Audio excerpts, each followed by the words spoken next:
From biological and psychological influences to societal and environmental triggers, there is a multitude of factors that contribute to aggression.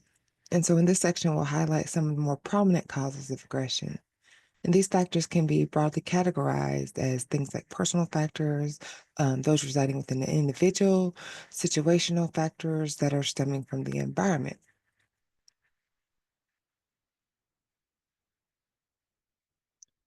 Now, the link between gender or sex and aggression is a complex and controversial one. However, there are some notable differences in how aggression manifests between these groups. Both biological and social factors likely play a role. On the one hand, there is a clear gender gap in aggression, with men being more likely to engage in both physical and verbal aggression than women. On the other hand, there is also a growing body of research that suggests that this gender gap is not due to innate biological differences between them, but rather the social and cultural factors. In a study by Du and LaFrance, they closely observed children at play in a variety of cultures, including in the United States, Switzerland, and Ethiopia, and they found these differences.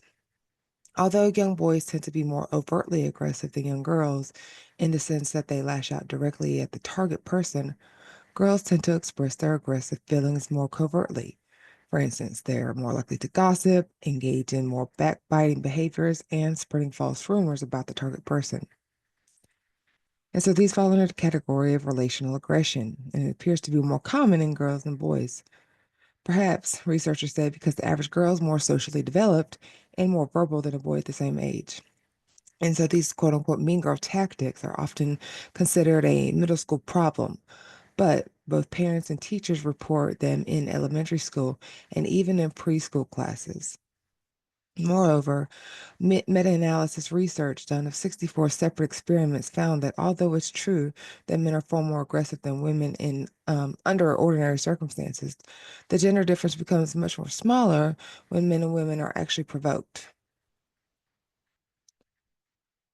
There's also an understanding of how personality characteristics can influence aggressive behavior.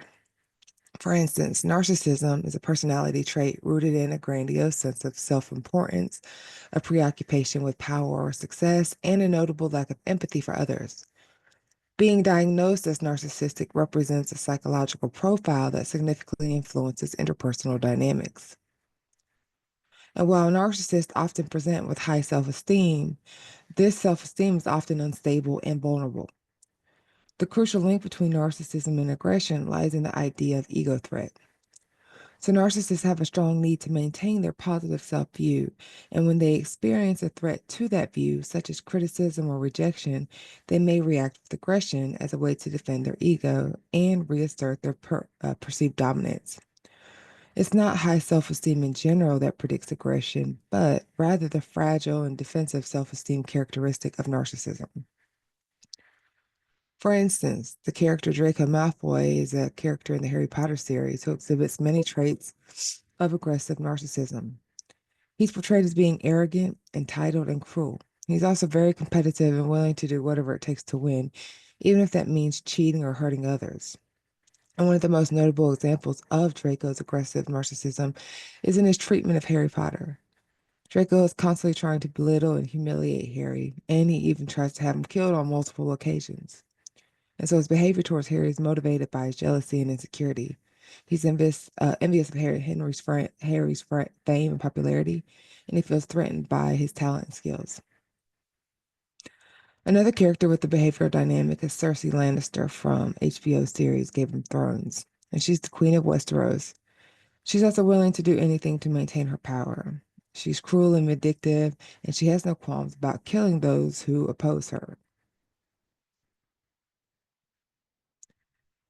How many times have you heard the phrase, don't push me because I'm close to the edge, or the infamous mantra, F around and find out? Well, these phrases speak to the impact of provocation. And so, provocation is a type of aggressive behavior that involves perceiving a situation as threatening, harmful, or offensive.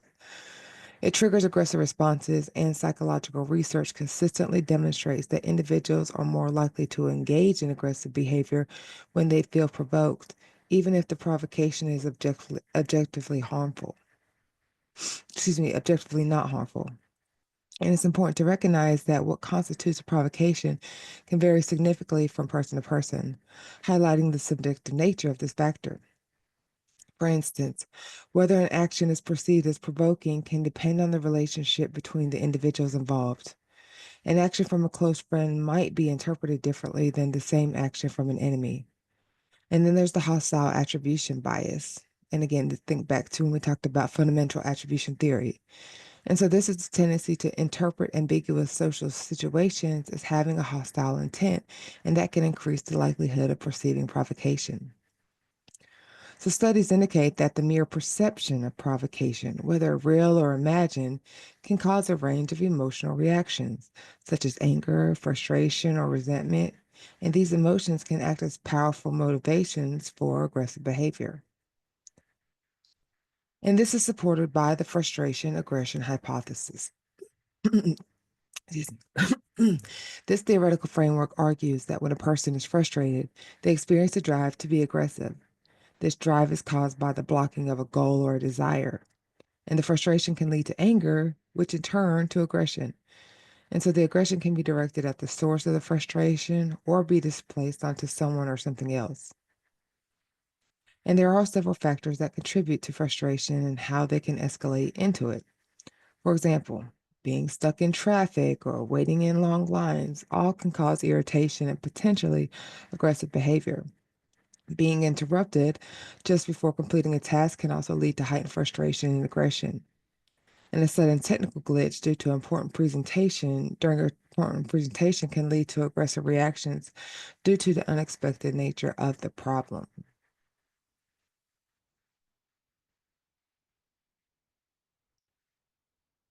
As a lot of people are aware, alcohol consumption is another well established risk factor for aggression. And so research has shown that people are more likely to aggress when they are intoxicated, even if they're not typically aggressive. But why? Well, as most socially active college students know, alcohol is a social lubricant that lowers our inhibitions against acting in ways that are typically frowned upon by society, including acts of aggression. And so this link between alcohol and aggressive behavior is well known amongst researchers, and it appears even among people who have not been provoked and who do not usually behave aggressively when they're sober. And so this might explain why things like fistfights frequently break out in bars and nightclubs, and why family violence is often associated with alcohol abuse. And so researchers ask, why can alcohol increase aggressive behavior? Well, according to the attention allocation model, alcohol narrows our focus. It impairs cognitive ability to consider all aspects of a situation. So, in essence, alcohol often serves as a disinhibitor. It reduces our social inhibitions, thus making us less cautious than we usually are. And so it appears to disrupt the way we usually process information. And this means that intoxicated people often respond to the earliest and most obvious aspects of a social situation and tend to miss the subtleties. And so when individuals ingest enough alcohol to make them legally drunk, they tend to respond more violently to provocations than those who have ingested little or no alcohol. And of course, research has also demonstrated a surprising concern and concerning effect, the mere presence of weapons and how that can increase aggression. And so this is known in the literature as the weapons effect. And the explanation lies in the way our brains process information. Now, weapons, through learning and cultural association, become linked to aggressive concepts in our memory. So when a weapon is present, it can automatically activate those aggressive thoughts and scripts, kind of like sleeper agents, making aggressive behavior more likely. It's not necessarily a conscious decision. The weapon can trigger aggressive tendencies without the individual even being fully aware of its influence. And of course, this effect is supported by numerous research studies. And one of the classic ones is by Berkowitz and LePage. And so they demonstrated in their study with participants who were angered and then exposed to weapons, even if they weren't used to, right? So they displayed more aggressive behavior than those exposed to things like that were neutral objects. And subsequent research has explored the nuances of this effect, examining factors like the type of weapon, the individual's prior experiences, and the context of exposure. For instance, many of you all may remember the social situation in which Kyle Rittenhouse was armed with an AR-15 style rifle when he shot and killed two people and injured another during protests in Kenosha, Wisconsin in August 2020. Some experts believe that the presence of the rifle may have contributed to Rittenhouse's decision to shoot three men. They argue that the rifle made Rittenhouse feel more powerful and in control of the situation, which may have lowered his inhibitions and made him more likely to use deadly force. Take a look at the video that's shared here. Again, it's a few minutes that highlights the situation if you all don't remember it.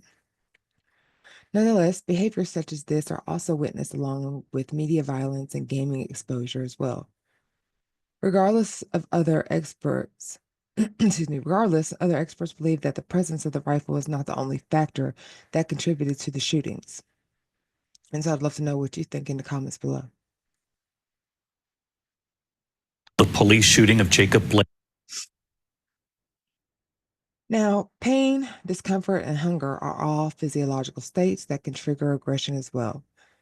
And this is because these states can lead to negative emotional states such as frustration, anger, and irritability.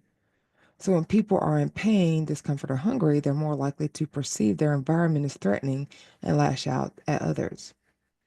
And there are a number of reasons why pain can lead to aggression. One possibility is that pain can decrease our self-control. When we're in pain, our bodies are focused on dealing with the physical discomfort, and as a result, we have less cognitive resources available to regulate our emotions and behavior. And this can make us more likely to act impulsively and aggressively. This is also evidenced in non-human animals. If an animal is in pain and cannot flee the scene, it will most invariably attack. And this is true of animals such as rats, mice, hamsters, foxes, monkeys, crayfish, snakes, raccoons, alligators, and a host of other creatures. For instance, if you've ever dealt with like a pet, a cat or a dog, and they've been injured, they're not immediately welcoming to most people. They're usually snapping and whimpering and things like that. And so in those circumstances, animals will attack members of their own species or members of different species or anything else in sight, including stuffed dolls, tennis balls, and other inanimate objects. Discomfort is a less intense form of pain, but it can still have a negative impact on our emotions and behavior. So when we are uncomfortable, we may feel things like restlessness, irritability, and being on edge. And so these negative emotions can make us more likely to lash out at others. Discomfort can make us more focused on ourselves and our own needs. And this can make us less empathetic and more likely to act in a way that benefits ourselves, even if it harms others.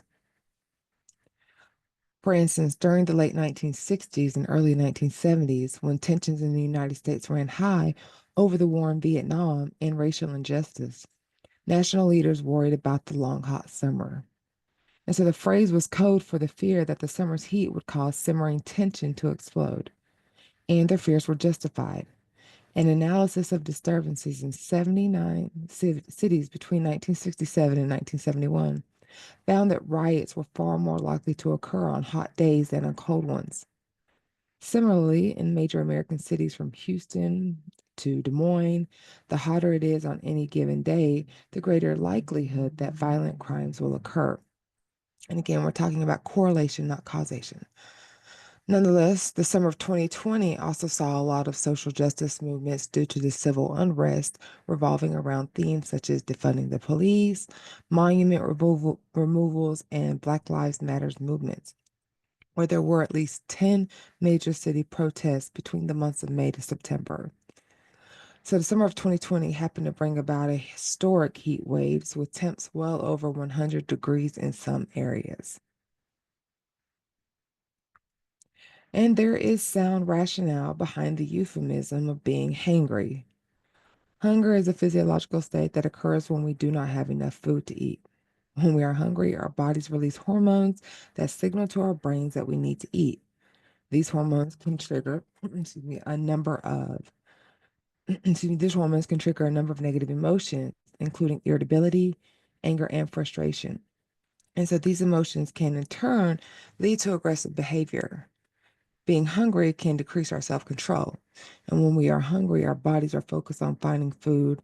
And as a result, we have less cognitive resources available to regulate our emotions and behavior. And this can make us more likely to act impulsively and aggressively. And if just watching people behave aggressively causes children to mistreat dolls, shout out to Bandura, what does watching violence on television do to them or to all of us? And what about violence in video games, in which players participate in the destruction of cities and the lopping off of heads and limbs of characters on their computer screens? So the debate continues, but a large body of research suggests that consuming violent media can contribute to aggressive thoughts, feelings, and behaviors. Repeated exposure to painful or unpleasant events tend to have a numbing effect on one's sensitivity to those events. But why does media violence affect viewers' aggression? Well, there are four distinct reasons that exposure to violence via media might increase aggression. When people watch characters on TV expressing violence, it might simply weaken their previously learned inhibition against violent behavior. When people watch characters on TV expressing violence, it might also trigger imitation, providing ideas to how they might go about it. There may be a sense in which watching violence makes the feeling of anger more easily available and makes an aggressive response more likely simply through priming. Thus, an individual might erroneously construe his or her own feelings of mild irritation as anger and thus might be more likely to lash out. And then watching a lot of mayhem seems to reduce both our sense of horror about violence and our sympathy for the victims, thereby making it easier for us to live with violence and perhaps easier for us to act aggressively. Furthermore, and even more alarmingly, there is a relationship between media and pornography, in that the dissemination of it on the internet has increased the likelihood of it. So research has found significant positive correlational trends in that exposure to pornography tends to increase the incidence of rape or assault against women, particularly by close acquaintances versus strangers, such as in date rape. And so this effect is observed in both short-term, immediate responses and long-term patterns of behavior. It's important to note that this doesn't mean everyone exposed to violent media will become aggressive, but it does increase the risk, especially for vulnerable individuals. And of course, we know children are highly susceptible. A 2020 sample of American children found that over the past year, 60% were exposed to violence, crime, or abuse in their homes, schools, and communities. Almost 40% of American children were direct victims of two or more violent acts, and 1 in 10 were victims of violence five or more times. Considering the media specifically, a 2020 UNICEF report indicated that 58% of all TV programs contain violence, and of those, 78% contain no remorse, criticism, or penalty for said violence. And so children who watch violent TV programs are more likely to exhibit aggressive behavior and have a distorted view of reality. They're more likely to experience learning difficulties, perform poorly at school, and have low self-esteem, as well as suffer from depression. And so witnessing violence can cause similar distress, leading to internalizing violent behavior as a way of resolving disputes. And so that leads us to, with questions that draws upon how much is too much.